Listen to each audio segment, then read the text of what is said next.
السلام عليكم، الله يعطيكم العافية والله يمسيكم بأنوار النبي. أصدقائي، أنا بعتذر منكم لأني راح أوقف تنزيلات الفيديو وراح أمحي اسمي عن الوجود نهائيا. أنا سكرت إيميلي وراح أسكر الصفحة خلال 14 يوم كل إجراءات فيسبوك. عشت معاكم أحلى أيام وبتمنى أنكم ما تنسوني من الدعاء، وادعوا لي أنه الله ييسر أمري إذا أنكم بتحبوني، وادعوا لي أهم دعاء أنه الله يهديني ويبعدني عن الحرام. وأنا بشكر كل إنسان بحبني، وبشكر كل إنسان بيحترمني، وبشكر كل إنسان بودني، وبشكر كل إنسان بعزني، وخص نص بشكر كل إنسان كان يستفزني وكان يقول لي إنه أنا تافه، وبشكر كل إنسان كان يودي لي مسجات على الصفحة ويسب علي ويسب على أختي ويسب على أمي. برضو بشكره وبحكي له الله يسامحك من كل قلبي، وأنت راح تظلك أخوي وحبيبي بالإسلام إن شاء الله.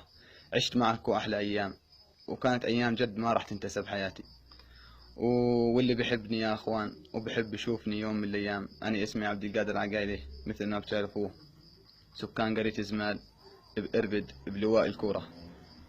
واهلا وسهلا بكم، وعلى راسي كل متابع عندي على الصفحة، وكل الحب والاحترام. كان لي نفس جد اني اظل معكم، بس يا خسارة الظروف ما سمحت لي. الله يعطيكم العافية، وباي باي.